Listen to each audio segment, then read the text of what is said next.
Welcome to The Explainer. Today, we're going to build a blueprint for one of the most powerful tools in data analytics, the model itself.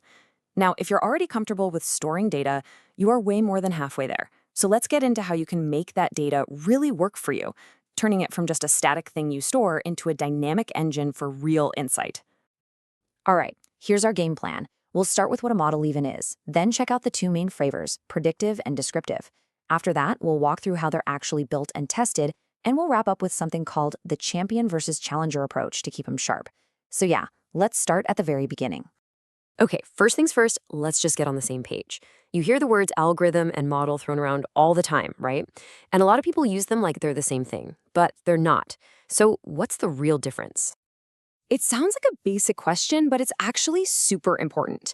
When we say we're building a model, what are we actually creating? Is it the code? Is it the data itself? Let's clear that up right now. And here it is, the key distinction. Think of it this way. The algorithm is the engine. The data you feed it, that's the fuel. The model, then, is the fully tuned, finished car that comes out at the end. It's not the engine.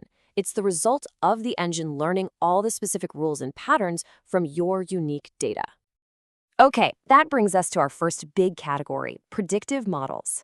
This is the stuff that can feel a little bit like looking into a crystal ball. But how does it actually work? I mean, how can a machine use old data to predict what's going to happen next? Well, it's really all about finding the most important patterns. A predictive model just sifts through tons of historical data to figure out which pieces of information, which input variables, have the most, well, discriminatory power. That's just a fancy way of saying it figures out which factors are the best clues for telling one outcome apart from another. It learns what matters. Let me show you a really concrete example. Now, this is so cool because what you're looking at here is a model in its physical form. This is a classic risk scorecard. The model has analyzed past data and learned that previous loans are the single biggest predictor, so it gets a hefty 25% weight. Marital status, on the other hand, well, it's not as strong a clue, so it only gets a 5% weight. And this is so important because it transforms risk from just a gut feeling into a hard, calculated number. So that's how we predict a specific outcome that we already know we're looking for. But what if we don't know what to look for?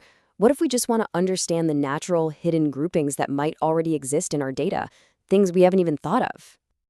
This is exactly where descriptive models come into play. You can think of them as being like cartographers for your data. Instead of trying to predict a final destination, their job is to draw you a map of the hidden terrain inside your data, showing you the structures and groups you never even knew were there. The most popular way to do this is something called clustering.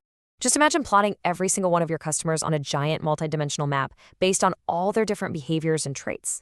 The model then just looks for the natural clumps. It finds the customers who are way more similar to each other than they are to anyone else. And boom, those clumps become your clusters, revealing hidden market segments that were there all along. Okay, so we can build these powerful predictive and descriptive models, but how do we actually know if they're any good? How can we trust them to make decisions? That's where the model lifecycle comes in. See, building a model isn't a one-and-done thing. It's this really rigorous cycle of building, testing, and validating. The process itself is actually pretty elegant. You start by taking your historical data and just setting a piece of it aside, usually about 10%. Then you train your model on the other 90%.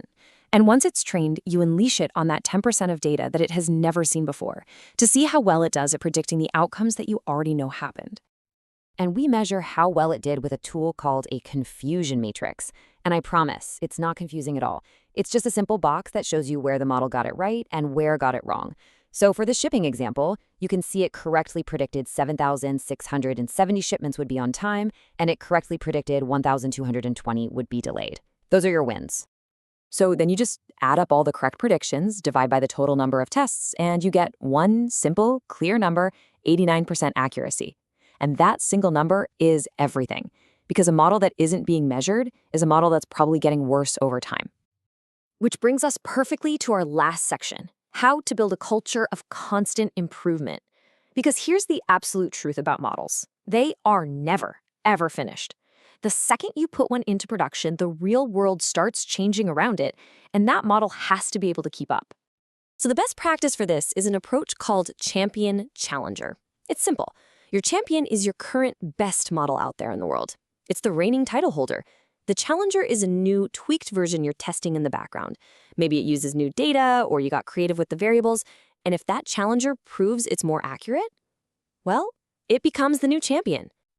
This whole process just creates this amazing cycle of constant innovation. It's a formal way of making sure your insights are always getting sharper and more reliable, not stale and out of date. It basically forces you to keep asking that critical question, can we do better? And you know what? The answer is almost always yes. So the big takeaway here is this. Analytics models aren't static things that you build once and then just put on a shelf to admire. They are living, breathing tools that turn your data into actual decisions. So the real question isn't if you should build a model, it's how you're going to keep challenging it and evolving it so it can keep up with your world. Hey, if you found this explainer useful, please take a second to show your support. Maybe share it with a colleague who'd find it interesting. And of course, subscribe for more breakdowns of complex topics just like this one. Thanks so much for watching.